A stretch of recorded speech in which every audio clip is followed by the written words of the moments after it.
हमारे इस channel know basics पे आप सबों का फिर से बहुत बहुत स्वागत दोस्तों। मॉडर्न हिस्ट्री को हम लोग अब लगभग ख़त्म करने वाले हैं। कुछ और वीडियो आएंगे, 5 से 7 वीडियो और आएंगे और हमारा मॉडर्न हिस्ट्री का ये पार्ट ख़त्म हो जाएगा। तो मॉडर्न हिस्ट्री के अंतर्गत ही आज हम लोग डिस्कस करने वाले हैं अलग अलग चीज़ों को, जिसमें से कि महत्वपूर्ण है एक प्रांतीय चुनाव, उसके बाद अगस्त प्रस्ताव, पाकिस्तान की मांग, व्यक्तिगत सत्याग्रह और क्रिप्स मिशन। तो ये छोटे छोटे हैं और इम्पॉर्टेंट हैं एग्ज़ाम्स के पॉइंट से, क्योंकि इस पार्ट से काफ़ी प्रश्न पूछे जाते हैं। खास करके ऑब्जेक्टिव जो प्रश्न बनते हैं उसमें काफ़ी प्रश्न पूछे जाते हैं एग्ज़ाम्स में। तो चलिए हम शुरू करते हैं। सबसे जो पहला हम टॉपिक डिस्कस करेंगे वो प्रांतीय चुनाव। तो प्रांतीय चुनाव दोस्तों 1937 में हुआ था और इसमें सभी राजनीतिक दलों ने हिस्सा लिया था। अब सबसे पहले कि प्रांतीय चुनाव जो हुए उसका प्रावधान कहाँ पे था, तो 1935 में जो भारत शासन अधिनियम लाया गया था तो उसके अंतर्गत ये व्यवस्था थी कि प्रांतों में एक उत्तरदायी शासन व्यवस्था की शुरुआत की जाएगी और उसी के तहत प्रांतों में चुनाव करवाए जाने थे। अब जब प्रांतों में चुनाव की घोषणा हुई तो कई राजनीतिक पार्टियों ने हिस्सा लिया। कांग्रेस और मुस्लिम लीग तो एक तरीके से अखिल भारतीय पार्टियां थी। हालांकि मुस्लिम लीग का प्रभाव देश के हर हिस्से में नहीं था, लेकिन फिर भी एक वो ऐसी पार्टी थी कि पूरे देश में लोग उसे जानते थे। कुछ पार्टियां ऐसी थी जिनका कि स्थानीय स्तर पे प्रभाव था और कुछ ऐसी भी पार्टियां थी जिन्होंने एक महत्वपूर्ण भूमिका अदा की। तो उन छोटी छोटी पार्टियों को पहले हम देख लेते हैं कि उसको बनाने वाले कौन लोग थे और उसका नेतृत्व कौन लोग करते हैं। तो शुरुआत करते हैं। जैसे कि पंजाब में एक यूनियनिस्ट पार्टी थी और इसको स्थापित किया था अफसर हुसैन ने। ये यूनियनिस्ट पार्टी थी, यह मुख्यतः जमींदारों की पार्टी थी और एक तरीके से कह ले कि अंग्रेजों की एक पिछलग्गू पार्टी भी थी। दूसरी पार्टी जो है बंगाल में कृषक प्रजा पार्टी है और इसकी स्थापना करते हैं फजलुल हक। और ये जो कृषक प्रजा पार्टी होती है ये मुस्लिम लीग का एक तरीके से कह लें कि दूसरा रूप था कृषक प्रजा पार्टी, और इसने भी चुनाव में अच्छी सफलता हासिल की। तो पंजाब और बंगाल में इन पार्टियों का, पंजाब में यूनियनिस्ट पार्टी का और बंगाल में कृषक प्रजा पार्टी का एक महत्वपूर्ण हिस्सा होता है, महत्वपूर्ण भूमिका होती है। भीमराव अंबेडकर ने भी पार्टी लॉन्च की थी और उन्होंने भी प्रांतीय चुनाव में हिस्सा लिया था, खास करके महाराष्ट्र के इलाके में, मध्य प्रांत में और संयुक्त प्रांत में। तो उनकी जो पार्टी थी, उन्होंने जो पार्टी स्थापित की थी उसका नाम है इंडिपेंडेंस लेबर्स, या कहीं कहीं इंडिपेंडेंस वर्कर्स पार्टी भी मिलता है। तो इसे कह ले इंडिपेंडेंस लेबर पार्टी या इंडिपेंडेंट वर्कर्स पार्टी। उसके बाद कुल कितने प्रांत थे, तो 11 प्रांत थे उस समय। 1937 के चुनाव की बात हो रही है, तो कुल 11 प्रांत थे और 11 प्रांत को मिलाकर जो कुल सीटें थी वो 1585 थी। अब इसमें से कांग्रेस का प्रदर्शन कैसा रहता है उसको हम देखते हैं। तो कांग्रेस ने कुल 711 सीटें हासिल की थी 1585 में, तो 50% से कम सीटें हासिल की थी। कुछ जैसे कि पंजाब बंगाल में कांग्रेस का प्रदर्शन उतना अच्छा नहीं हुआ था, क्योंकि वहाँ पे एक बहुत बड़ी आबादी जो है वो मुस्लिम आबादी थी और सिख आबादी भी थी, जो कि अल्पसंख्यक वर्ग को से आते थे। और अल्पसंख्यक जो थे उनका सबसे बड़ा जो उनकी मांग थी वो था पृथक निर्वाचन क्षेत्र का प्रबंध करना, या पृथक निर्वाचक मंडल की मांग थी और कांग्रेस इस मांग का हमेशा विरोध करती है।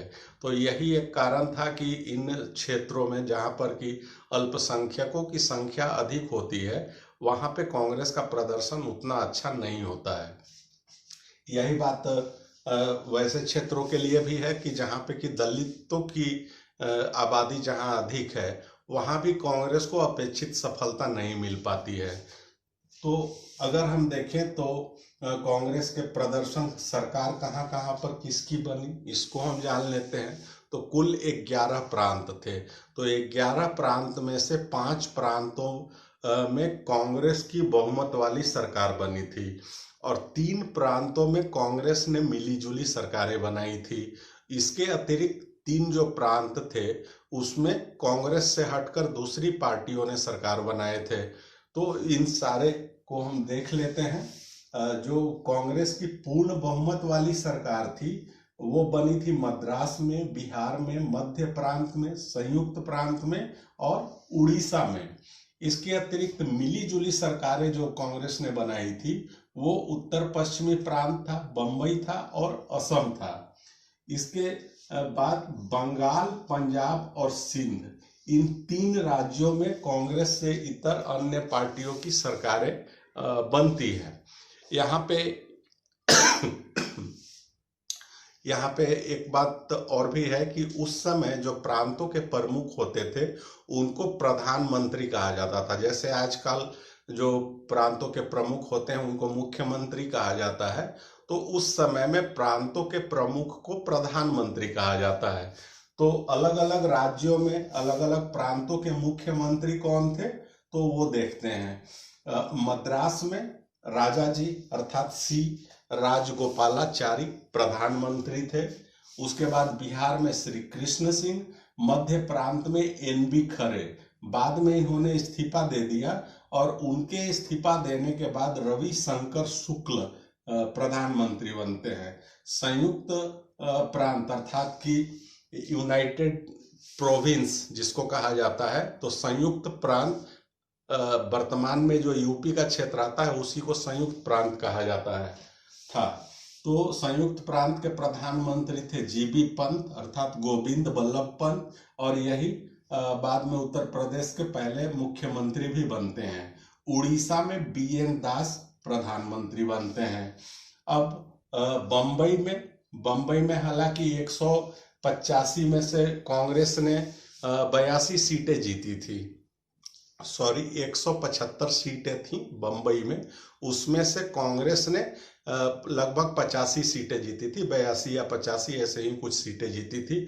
तो 2-4 सीटों का उससे जरूरत थी बहुमत प्राप्त करने के लिए, तो वहां पर इन्होंने मिली जुली सरकार बनाई थी और मिली जुली सरकार के प्रधानमंत्री थे बी.जी. खरे। तो खरे नाम से 2 व्यक्ति प्रधानमंत्री बनते हैं, एक मध्य प्रांत में और एक बंबई में। असम में सादुल्ला खान बनते हैं और वो इस्तीफा दे देते हैं। उनके इस्तीफा देने के बाद गोपीनाथ प्रधानमंत्री बनते हैं। अब यहाँ पे एक चीज गौर करिएगा कि कांग्रेस ने सबसे ज्यादा अधिवेशन बंगाल में किए थे। कुल 10 अधिवेशन कलकत्ता में हुए थे कांग्रेस के। इसके अतिरिक्त अन्य भी कुछ जगहों में अधिवेशन हुए थे। उसके बाद बंबई में सबसे ज्यादा अधिवेशन होता है। लेकिन इन 2 राज्यों में कांग्रेस की सरकारें नहीं बनी थी, बल्कि मिली जुली सरकारें बनी थी। बंगाल में तो उसकी सरकार नहीं बन पाई थी, बंबई में मिली जुली सरकार बनी थी। तो ये एक ध्यान देने वाली बात है। तो बंगाल में सरकार किसने बनाई थी तो मुस्लिम लीग ने सरकार बनाई थी। केपीपी अर्थात कृषक प्रजा पार्टी और मुस्लिम लीग दोनों ने मिलकर सरकार बनाया था। फजलुल खान प्रधानमंत्री बने थे। यहाँ पे हालांकि मुस्लिम लीग को काफी कम सीट मिलते हैं। बंगाल में मात्र 2 सीटें मिली थी और सिंध में मात्र 3 सीटें मिली थी। तो बंगाल, पंजाब और सिंध में कांग्रेस का प्रदर्शन उतना अच्छा नहीं होता है। पंजाब में यूनियनिस्ट पार्टी के साथ मिलकर मुस्लिम लीग सरकार बनाती है और सिकंदर हयात खान इसके प्रधानमंत्री होते हैं। सिंध में अल्लाह बख्श जो है वो प्रधानमंत्री बनते हैं। अब मुस्लिम लीग जो अपने आप को मुस्लिमों का सबसे बड़ा रहनुमा मानती थी और ऐसा वो प्रदर्शित करती थी कि वो पूरे भारत के मुस्लिमों का प्रतिनिधित्व करती है। तो मुस्लिम क्षेत्रों में उसका प्रदर्शन कैसा था उसको हम देख लेते हैं। तो बंगाल में जैसे देखें तो मात्र इसने 2 सीटें जीती थी और सिंध में मात्र 3 सीटें जीती थी, और कुल जो मुस्लिमों के सीट थे वो 482 सीटें थी मुस्लिम निर्वाचन क्षेत्र। उसके बाद अंबेडकर के प्रदर्शन को देखें तो इन्होंने अच्छा प्रदर्शन किया था। बंबई में इन्होंने 15 सीटों पे चुनाव लड़ा था, उसमें से 13 जीता था, तो इनका स्ट्राइक रेट काफी ज्यादा था। उसके बाद कांग्रेस जो है मुस्लिम निर्वाचन क्षेत्रों में 58 सीटों पे चुनाव लड़ती है और 26 पर चुनाव जीतती है। तो कांग्रेस का प्रदर्शन मुस्लिम बहुल क्षेत्रों में भी काफी अच्छा था, अर्थात मुस्लिम लीग की अपेक्षा कांग्रेस का प्रदर्शन जो है मुस्लिम क्षेत्रों में ज्यादा अच्छा था। अब हम कुछ और बातों को जान लेते हैं कि सरकार जब बनी तो उसने काम क्या किया। तो कांग्रेस की जो सरकार बनती है तो सरकार बनाने के बाद कृषक अर्थात किसानों के लिए बहुत अच्छा काम किया था, मजदूरों के लिए भी बहुत अच्छा काम किया था। तो इन दो वर्गों पर इनका मुख्य रूप से कांग्रेस की सरकारों का फोकस होता था। इसके अलावा अगर काम की दृष्टि से देखें तो शिक्षा पर और चिकित्सा पर इन 2 क्षेत्रों में बहुत अच्छा काम किया था। 2 पार्टियां ऐसी थी जिनको कि सरकार का समर्थन था, अर्थात सरकार उनको समर्थन दे रही थी। इन पार्टियों को खड़ा करने में ब्रिटिश सरकार का योगदान था, लेकिन ये पार्टी चुनाव में अच्छा प्रदर्शन नहीं कर पाती है। वो 2 पार्टियां होती है जस्टिस पार्टी और एक दूसरी होती है नेशनल एग्रीकल्चरलिस्ट पार्टी। तो इन दोनों ही पार्टियों का प्रदर्शन उतना अच्छा नहीं होता है। एग्रीकल्चरलिस्ट पार्टी जो है ये यूपी में और जस्टिस पार्टी मद्रास में मुख्य रूप से चुनाव लड़ती है। अब हम आते हैं कि क्या होता है 1939 में द्वितीय विश्व युद्ध की शुरुआत हो जाती है सितंबर महीने में। उसके बाद ब्रिटेन भी अर्थात इंग्लैंड भी उस द्वितीय विश्व युद्ध का प्रमुख हिस्सा होता है। मित्र देशों को नेतृत्व करने वाला देश इंग्लैंड होता है। तो जब इंग्लैंड युद्ध में शरीक होता है तो उस समय भारत के जो वायसराय होते हैं लिनलिथगो होते हैं, और लिनलिथगो एक तरफा अपनी तरफ से घोषणा कर देते हैं कि भारत भी इस युद्ध में शामिल है, और वो पूरे विश्व समुदाय को यह दिखलाने का प्रयास करते हैं कि भारतीयों का समर्थन इस मित्र देशों का जो गुट है उसके साथ है। अब इस चीज का विरोध यहाँ की पार्टियां करती हैं, उसमें से कांग्रेस पार्टी सबसे प्रमुख होती है। और इतना ही नहीं, युद्ध में शामिल होने की भी घोषणा कर देते हैं और साथ में आपातकाल भी लगा दिया जाता है, क्योंकि 1935 के भारत शासन अधिनियम में आपातकाल का प्रावधान था। जो हमारे वर्तमान का जो हमारा संविधान है उसका अनुच्छेद 352 देश में आपातकाल लगाने का प्रावधान करता है। तो ये आपातकाल लगाने वाला जो प्रावधान है ये प्रावधान 1935 के भारत शासन अधिनियम में भी था। तो उसी अनुच्छेद का उपयोग करते हुए लिथगो ने भारत पे आपातकाल लागू कर दिया। अब इसका नतीजा क्या होता है कि कांग्रेस इसका विरोध करती है कि बिना भारतीयों के सलाह के इन्होंने एक तरफा भारत के युद्ध में शामिल होने की घोषणा कैसे कर दी। इस बात का कांग्रेस बहुत ज्यादा विरोध करती है, और विरोध इतना ज्यादा होता है कि 29-30 अक्टूबर को जितनी भी कांग्रेसी सरकारें थी, 8 राज्यों में 8 प्रांतों में कांग्रेस की सरकार चल रही थी, सारी कांग्रेसी सरकारों ने इस्तीफा दे दिया। अब ये जब इस्तीफा देता है तो कांग्रेस की सरकारें जब इस्तीफा दे देती हैं तो मुस्लिम लीग इसके लिए काफी खुशी मनाती है, और बल्कि वो एक मुक्ति दिवस भी मनाया जाता है मुस्लिम लीग के द्वारा, और वो मुक्ति दिवस मनाया जाता है 23 दिसंबर 1939 को। ये डेट काफी महत्वपूर्ण है, मुक्ति दिवस याद रखिएगा। और इस बात का मुस्लिम लीग के मुक्ति दिवस मनाए जाने का समर्थन अंबेडकर भी करते हैं, और इस अंबेडकर भी इसमें शामिल होते हैं। तो ये एक महत्वपूर्ण बात है कि मुक्ति दिवस जो मनाया जाता है मुस्लिम लीग के द्वारा, तो इसका समर्थन बाबा साहब भीमराव अंबेडकर के द्वारा भी किया जाता है। अब हम आते हैं अगस्त प्रस्ताव। तो सबसे पहली बात तो है कि इसे अगस्त प्रस्ताव क्यों कहा जाता है। तो अगस्त प्रस्ताव कहा जाता है कि ये जो प्रस्ताव लाए गए थे अंग्रेजी सरकार की तरफ से, वो अगस्त महीने में लाया गया था। इसका डेट होता है 8 अगस्त 1940 को प्रस्ताव लाया गया था।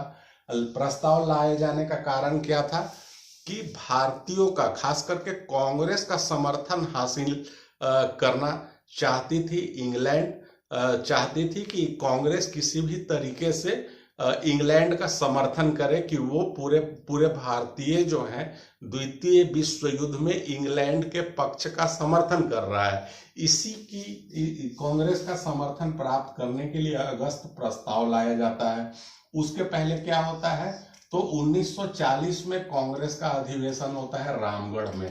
रामगढ़ बिहार में पड़ता है उस समय में।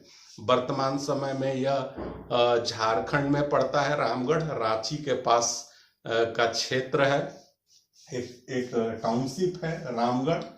तो वहीं पे इस अधिवेशन किया गया था कांग्रेस का, और इसकी अध्यक्षता की थी अबुल कलाम आजाद ने।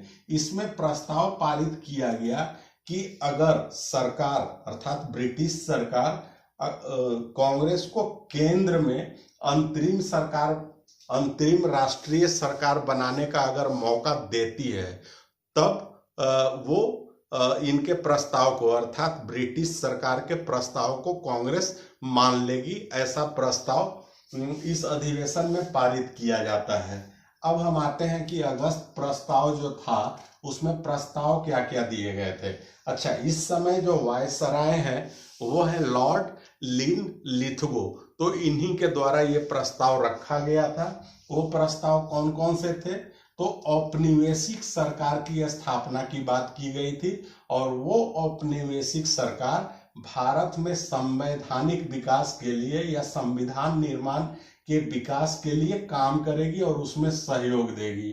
उसके बाद वायसराय की परिषद में भारतीयों की संख्या या भारतीयों का प्रतिनिधित्व बढ़ाने की बात की गई। उसके बाद फिर इनका अंग्रेजों का पुराना राग कि अल्पसंख्यकों की मजबूती के लिए काम किया जाएगा। ब्रिटिश सरकार के द्वारा अल्पसंख्यकों के हितों की रक्षा के लिए काम किया जाएगा। इवन कि यहाँ तक कहा गया कि अगर कोई ऐसा कानून बनाया जाता है जिसका अल्पसंख्यक वर्ग विरोध करते हैं, तो वैसे कानून को वापस ले लिया जाएगा। यहाँ तक बात कही गई थी। उसके बाद संविधान निर्माण के लिए एक सर्वदलीय बैठक बुलाने की भी बात कही गई। उसके बाद एक युद्ध सलाहकारी परिषद के गठन की बात की गई, और इस परिषद में भारतीयों को लिए जाने की बात की गई। कांग्रेस इसका विरोध करती है, अस्वीकार कर देती है। मुस्लिम लीग भी अस्वीकार करती है इस बात को।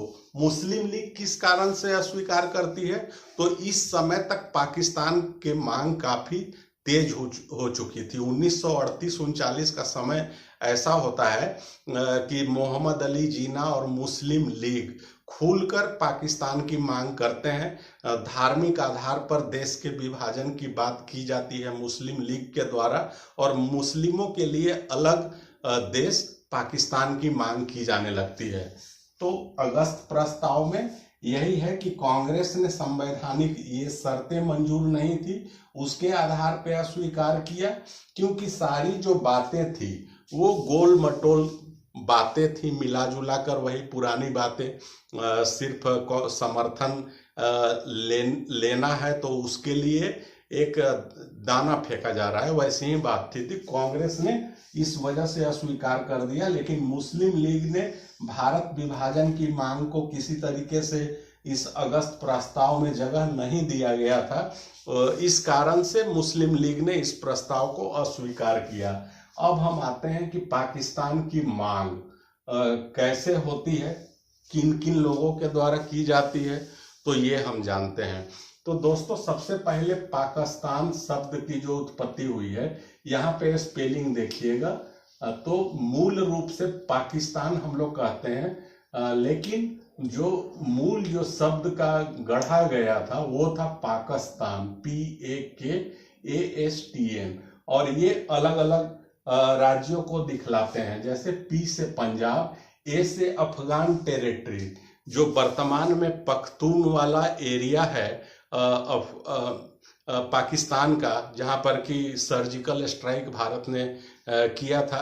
खैबर पख्तूनवा वाला जो इलाका पड़ता है तो उसे अफगान टेरिटरी भी कहा जाता है। तो उसकी बात थी। P से पंजाब, A से अफगान टेरिटरी, उसके बाद K से कश्मीर, उसके बाद S से सिंध, और तान है बलूचिस्तान के लिए। K है कश्मीर के लिए, S से सिंध, और तान है बलूचिस्तान के लिए। तो ये अलग अलग राज्यों को दिखला रहे हैं। कुल कितने राज्य? 1 2 3 4 5 राज्यों को दिखला रहे हैं। तो इस पाकिस्तान शब्द को गढ़ा किसने था? तो गढ़ा था रहमत अली ने।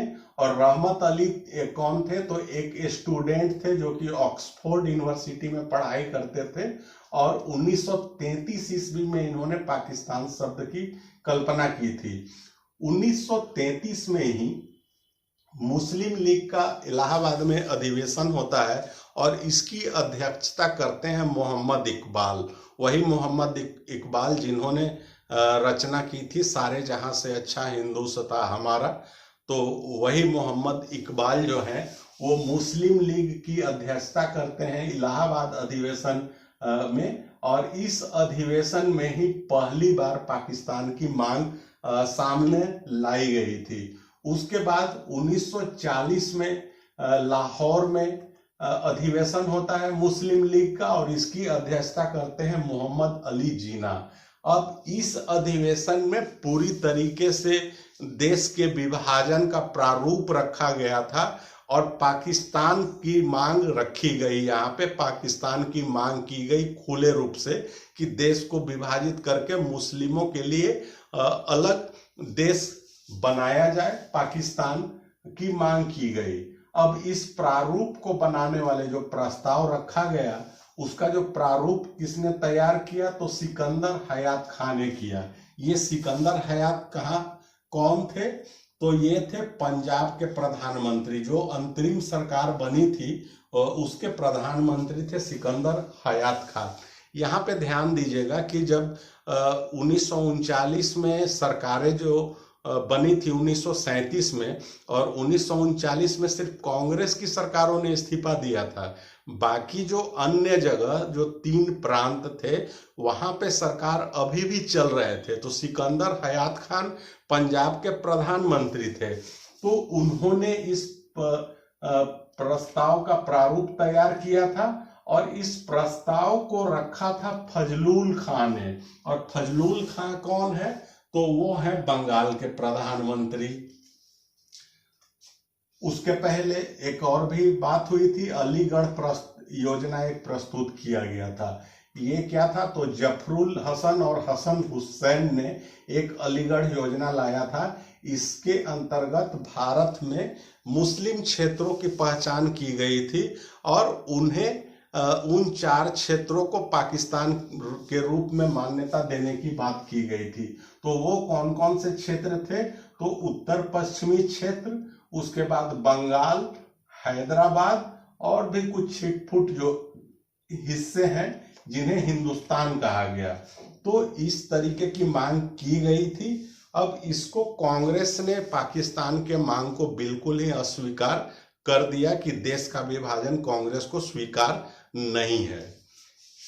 अब व्यक्तिगत सत्याग्रह की हम बात कर लेते हैं कि व्यक्तिगत सत्याग्रह क्या होता है। तो दोस्तों इसमें गांधी जी के द्वारा एक आंदोलन चलाए जाने की बात की गई थी, लेकिन साथ में ये भी था कि असहयोग आंदोलन और सविनय अवज्ञा आंदोलन जिस प्रकार से महात्मा गांधी के द्वारा समाप्त किया गया था, और खास करके सविनय अवज्ञा आंदोलन जो समाप्त किया गया, तो वहां पे आम लोगों का या कह ले कि जन भावना एक ऐसी बन गई थी जो कि महात्मा गांधी को उतना ज़्यादा पसंद नहीं किया जा रहा था। उनकी छवि ऐसी बन गई थी कि ये कोई भी आंदोलन शुरू करते हैं और बीच में इसको छोड़ देते हैं। तो इनकी जो विश्वसनीयता थी गांधी जी की, वो एक आंदोलन को लेकर उसमें लोगों में कम हो गई थी।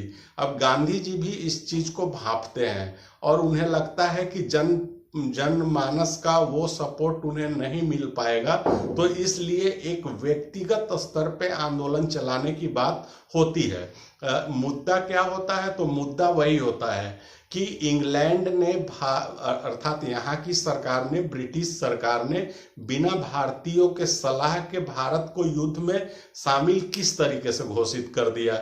इसी चीज का विरोध करने के लिए व्यक्तिगत सत्याग्रह का रास्ता अपनाया जाता है। इसके लिए लेख लिखे जाते हैं अखबारों में और कई अलग अलग व्यक्ति सत्याग्रह करने के लिए चुने जाते हैं कि वो अलग अलग व्यक्ति देश के अलग अलग हिस्सों में बैठकर सत्याग्रह करेंगे और कांग्रेसी नेता और कार्यकर्ता उसका समर्थन करेंगे और आम जन का भी सपोर्ट लेने का प्रयास किया जाएगा। तो यही मंशा होती है। व्यक्तिगत सत्याग्रह की शुरुआत होती है 17 अक्टूबर 1940 को। शुरुआत होती है पवनार से और पवनार पड़ता है महाराष्ट्र में। इसके जो पहले सत्याग्रही चुने जाते हैं वो होते हैं विनोबा भावे। पवनार से विनोबा भावे व्यक्तिगत सत्याग्रह की शुरुआत होती है। इसके पहले विनोबा भावे को उतने ज्यादा लोग जानते नहीं थे, तो उनको प्रसिद्धि दिलाने के लिए महात्मा गांधी सबसे पहले लेख लिखते हैं और विनोबा भावे को लेख के द्वारा लोगों से परिचित करवाते हैं। तो विनोबा भावे पहले सत्याग्रही होते हैं और एग्जाम पॉइंट ऑफ व्यू से काफी महत्वपूर्ण है कि पहला सत्याग्रही कौन, दूसरा कौन, तीसरा कौन। तो दूसरे सत्याग्रही जवाहरलाल नेहरू होते हैं और तीसरे सत्याग्रही होते हैं ब्रह्मदत्त। 2 महीने तक व्यक्तिगत सत्याग्रह बहुत अच्छे से चलता है। उसके बाद 2 महीने के बाद इसे समाप्त कर दिया जाता है। 17 दिसंबर को समाप्त कर दिया जाता है और करीब 20 दिन के बाद फिर से इस आंदोलन की शुरुआत की जाती है।